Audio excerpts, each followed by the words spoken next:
au Sahara occidental. Pourquoi s'implique la France dans ces tentatives de pousser l'Union européenne à violer le droit international et le droit européen en soutenant le pillage illégal des ressources naturelles du Sahara occidental? À qui profite? Ah. Pardon. الترجمة عندها ترجمة بالعربية.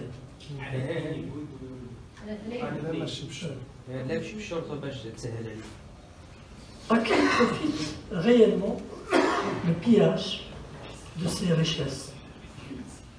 Les Marocains peut-être, ou peut-être les Français, le peuple français, ou peut-être le peuple sahraoui, le facteur toujours absent et invisible des équations de l'élaboration des politiques en France, apparemment. Combien de temps l'État français sera-t-il impliqué dans l'obstruction de la solution politique juste et durable au Sahara occidental? Et pourquoi la France s'oppose-t-elle à la simple inclusion de la protection des droits de l'homme dans la mission de la MINURSO? Pourquoi s'oppose-t-elle aux efforts des États-Unis d'Amérique d'intensifier le débat au sein du Conseil de sécurité sur la question du Sahara occidental? Et jusqu'à quand la France sera-t-elle impliquée dans les machinations et complots contre la République sahraoui au sein même de l'Union africaine, à travers certains membres du groupe francophone africain?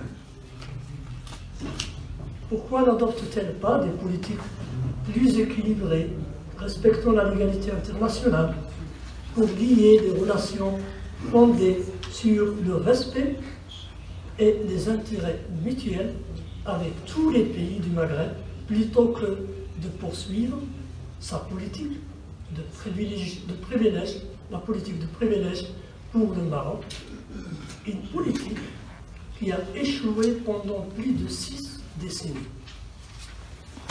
Le régime marocain mérite-t-il vraiment de sacrifier les Sahraouis, les Algériens et les Mauritaniens? Et que pouvons-nous, en tant que citoyens et militants sahraouis et français, faire ensemble pour changer cette attitude négative de la France officielle? Ensemble, c'est beaucoup de questions, mais ensemble, la question de toutes les questions. Que veut la France des Sahraouis et du Sahara occidental? Est-ce que vous avez une réponse? Que veut la France? Ce sont là des questions que les Sahraouis et leurs amis ont droit de mettre sur la table pour comprendre la nature de l'implication française dans ce conflit de décolonisation. Mais je ne vais pas fournir de réponse à ces questions, bien sûr. C'est là notre tâche à tous.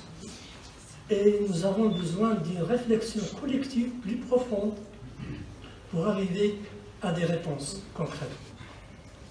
Mais pour approfondir le débat, je reviendrai avec vous un peu sur certains chapitres du rapport franco-sahraoui et ses relations avec l'histoire de la colonisation du Sahara occidental.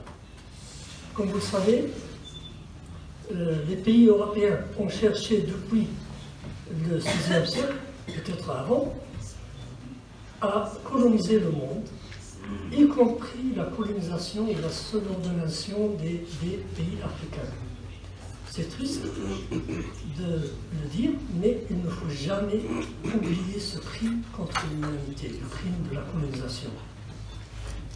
Le peuple sahraoui, pour sa part, a été victime d'attaques des pirates européens, des Portugais, des Espagnols, des Américains et bien d'autres, sur lesquels on trouve des références datant du XVe siècle, dans plusieurs références espagnoles et portugais surtout, mais aussi américains et britanniques. des centaines, voire des milliers de Sahraouis ont été enlevés par des pirates et vendus sur les marchés de l'esclavage en Espagne, au Portugal et probablement arrivés en Amérique, qui était l'un des plus importants marchés d'esclaves dans le monde à l'époque. Ce sont tous des histoires de victimes qui ont été enregistrées par des livres, des mémoires et des rapports de pirates et d'Européens. Ce ne fut probablement pas les premiers contacts entre les Sahraouis et les Européens, mais ce fut certainement parmi les motifs qui ont fait que les Sahraouis, comme de preuve de leur culture populaire, orale, soutenue par quelques références écrites par des marins et aventuriers espagnols, portugais, américains et même français, ces attaques pirates répétées ont fait que les Sahraouis ne font pas confiance du tout aux l'homme blanc venant de la mer, venant de l'Ouest. Ce qui a poussé les tribus du Sahara occidental, toujours selon des références historiques, biographies de marins capturés par les Sahraouis ou qui ont réussi à infiltrer et espionner la communauté sahraoui, à organiser des escortes et des groupes de garde sur les plages pour avertir des attaques et peut-être les affronter. On peut citer ici un livre français qui relate l'une des plus anciennes rencontres enregistrées avec les Sahraouis au XVIIIe siècle, le livre de Thomas Barbier, 3 Français au Sahara occidental, publié par l'Armatan en 1985. Mais l'histoire elle-même, elle date de 1784-1786. Après que les pays européens ont décidé d'envahir le continent africain, il était nécessaire de diviser le continent en morceaux pendant le tristement célèbre conférence de Berlin en 1884 et des accords bilatéraux entre la France et l'Espagne pour tracer les limites de ce qui sera connu depuis 1912 comme le Sahara espagnol. La France a été l'un des premiers pays à ce stade colonial qui ait taillé pour elle-même une grande partie de l'Afrique du Nord et de l'Ouest. Des pays énormes en superficie, mais aussi énormes en richesse. En effet, elle a cherché depuis l'accord de Berlin, et même avant, à mobiliser ses armées pour envahir la région, et elle avait probablement des plans et des rêves coloniaux plus grands encore qu'on ne peut imaginer. Mais surprise, elle s'est confrontée à une résistance féroce et imprévisible des tribus bédouins indomptables du Sahara occidental, qui ont senti dans le mouvement des armées françaises, en particulier dans le nord du territoire mauritanien, depuis les années 1900, un grand danger qui conteste leur souveraineté et autorité historique sur leur pays, et une menace pour la principale source de subsistance qui est l'élevage du bétail à cause des restrictions qui ont né avec l'établissement des frontières coloniales, alors qu'il avait l'habitude de se déplacer librement sans aucune contrainte dans un domaine géographique énorme entre l'Ouaddara au nord et le fleuve du Sénégal au sud et de l'océan Atlantique à l'ouest jusqu'au village du Mali à l'est.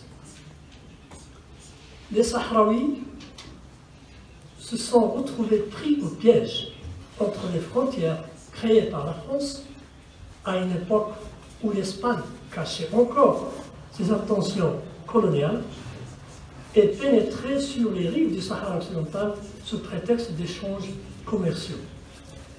Ainsi, l'hostilité envers les armées françaises était inévitable. Des centaines de batailles acharnées entre les combattants sahraouis et les armées françaises de 1900 jusqu'à 1958, des milliers de personnes des deux côtés ont péri lors de ces combats dans la zone géographique qui s'étend entre le nord de la Mauritanie, le sud-ouest de l'Algérie et le sud du Maroc. Quiconque intéressé par ce triste épisode pour consulter les rapports d'officiers français qui ont vécu cette résistance et qui ont écrit des rapports détaillés de ces confrontations. Là, la France a exigé de l'État espagnol d'utiliser son armée au Sahara occidental pour contrôler la situation, ce qui l'a obligé de le faire pour ne pas laisser d'excuse à la France d'inclure le Sahara occidental parmi ses colonies voisines. Pour cela, la colonisation militaire espagnole n'a commencé dans la pratique qu'en 1934, lorsque l'armée espagnole a commencé à s'étendre dans les profondeurs du Sahara occidental. Malgré la présence espagnole au Sahara occidental, les combattants de la résistance traditionnelle sahraoui semblent avoir choisi de diriger leur arme vers l'armée française dans les pays voisins au lieu de combattre l'Espagne, qu'ils considéraient comme une menace tolérable par rapport à la violence et à la cruauté militaire adoptée par la France en Algérie, par exemple. Mais depuis les années 1960, après une période de vide due à la répression sévère subie par les Sahraouis pendant et après le processus de tristement célèbre opération Écouvillon en 1958, un mouvement politique sahraoui contre le colonialisme espagnol a vu le jour avec l'Organisation pour la libération du Sahara occidental et son jeune dirigeant Mohamed Silbrahim Bassiri, un mouvement pacifique qui a malheureusement été cruellement opprimé par les Espagnols en juin 1970. La célèbre intifada de Zimna, la première intifada au Sahara occidental. Et son leader est toujours disparu, vu que l'État espagnol refuse toujours de révéler toute la vérité sur son destin. Les Sahraouis ont alors pris l'option de la lutte armée menée par le Front Polisario, fondé en 1973, 26 mois seulement après la répression de l'intifada de Zimna dont je viens de parler. Après le succès du Front Polisario a attiré l'attention sur lui en tant que jeune mouvement de libération et après avoir reçu le soutien de certains États africains et contraint les autorités espagnoles à négocier une solution en 1974, le Maroc, poussé par la France, est entré en ligne, saisissant la maladie du général Franco pour signer l'accord désastreux de Madrid et envahir le Sahara occidental avec la Mauritanie. La France, de Giscard d'Estaing, soutenait le Maroc, non seulement politiquement, diplomatiquement, mais lui fournissait également des armes, un soutien politique et matériel énorme a été garanti au Maroc. Plus encore, la France complote avec la Mauritanie et le Sénégal, utilisant leur territoire pour poussant ses forces aériennes dans une intervention directe contre le Front Polisario dans ce que le gouvernement français a baptisé Opération Lamentin, qui s'est déroulée entre décembre 1977 et juillet 1978 et qui a causé, dans sa toute première opération surprise effectuée en décembre 1977, il a causé la perte d'environ 100 martyrs sahraouis à la fois, selon les statistiques du commandement français de cette attaque. Et avec le recul, il semble que la France a réalisé l'impossibilité pour l'armée marocaine de vaincre le Front Polisario militairement, raison pour laquelle elle a cherché à persuader le roi Hassan II de gagner du temps en s'engageant dans un processus politique dans lequel le Front Polisario n'a ni l'expérience suffisante ni le pouvoir de contrer l'influence française dans les couloirs des Nations Unies et du système international en général. Et c'était le Maroc qui avait supplié pour une intervention internationale à la fin des années 88 et a accepté à contre-cœur le plan de règlement onusien africain de 1991. Ce fut là que la France a finalement réussi à contrôler la question du Sahara occidental au sein du Conseil de sécurité grâce à son droit au veto. La France n'a pas seulement empêché toute résolution pacifique du conflit, mais s'oppose fermement contre la surveillance et la protection des droits de l'homme par la violence. Ce qui nous incite à se demander si les gouvernements français successifs représentent vraiment les Français et la France comme il se doit. Représentent-ils vraiment les valeurs de la Révolution française qui ont changé le monde un certain 1789? Où est le citoyen français dans tout cela? Et pourquoi les citoyens européens laissent-ils à leur gouvernement la possibilité de se conduire de manière inappropriée, voire criminelle, dans la politique intérieure des pays pauvres, pillant leurs ressources et soutenant des régimes dictatoriaux? Ce sont toutes des questions posées par les peuples africains, y compris le peuple sahraoui. La France a également cherché, à travers de la majorité de ses représentants au Parlement européen, à renouveler des accords illégaux, vous le savez tous, avec le Maroc, prévoyant notamment le pillage des richesses du Sahara occidental, violant ainsi des arrêts clairs de la Cour de justice européenne. La France officielle ne joue pas le rôle qu'elle devrait jouer en tant que force internationale censée porter l'héritage et les principes de la Révolution française en faveur de la promotion et protection de la liberté, de l'égalité, de la fraternité, des droits de l'homme et de la dignité humaine. Tout à fait au contraire, elle joue un rôle négatif et dangereux qui menace la sécurité et la stabilité de toute la région nord-africaine, voire de toute l'Afrique.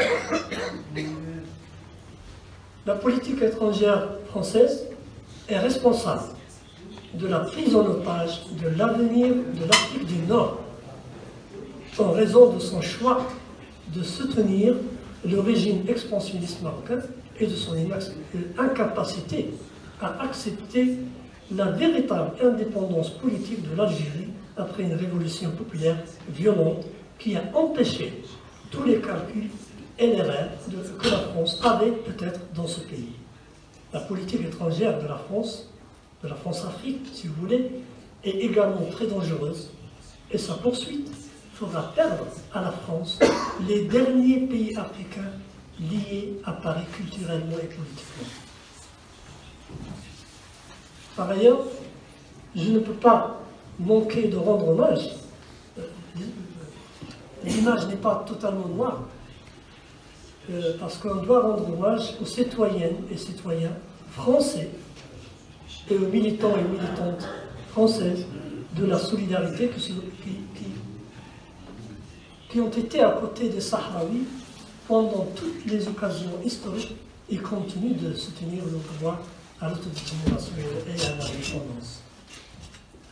Ces femmes et ces hommes ont véritablement porté haut et fort les principes de justice, de solidarité et de dignité et défendent sans ambiguïté aucune le respect du droit international et du droit international humanitaire au Sahara occidental, contrairement aux gouvernements successifs de leur pays. Je leur rends hommage à ces militants de la liberté et les générations futures des peuples sahraouis ne les oublieront jamais. Enfin, je vous prie de m'excuser pour cette longue intervention, mais je crois que 43 ans d'échec marocain de légitimer son occupation est suffisante ou convaincre quiconque qu'il est impossible que cette absurdité continue. La France doit comprendre cela et doit réviser ses politiques dans l'ensemble de la région. Elle doit peser ses intérêts et comprendre que son véritable intérêt est de sauver le royaume du Maroc de la mauvaise gestion qu'il cause en raison des erreurs fatales commises par le régime de Rabat. Ce ne sont pas mes paroles, mais celles du cousin du prince, le prince Hicham al-Alaoui, qui dit qu'il est peut-être trop tard pour réussir la réforme de la monarchie marocaine en une monarchie constitutionnelle en raison de la profondeur de la crise économique, sociale et politique au Maroc. En d'autres termes, nous pourrions assister ensemble à l'effondrement et à la désintégration du royaume du Maroc dans les prochaines années, à moins que la France et les autres amis du Maroc ne se précipitent, mais vraiment se précipiter pour sauver ce qui peut être sauvé. La clé du soutien de la France au Maroc consiste à lui permettre de sortir des conflits du Sahara occidental sans subir de pertes majeures, mais dans le strict respect du droit international. Je crois que les Sahraouis sont en mesure de contribuer à aider le Maroc à sortir de l'impasse dans laquelle il se trouve, en trouvant des moyens par lesquels la race peut aider le Maroc, son voisin, à sortir de cette crise chronique. Cela peut sembler étrange et plein d'optimisme, ou bien de prétention, mais l'histoire et ses leçons sont disponibles et ils sont à consulter. Et elles disent que les pays coloniaux peuvent occuper un pays pendant des décennies, voire des siècles, mais à la fin, la chute est souvent si forte qu'elle détruit les empires. Merci beaucoup.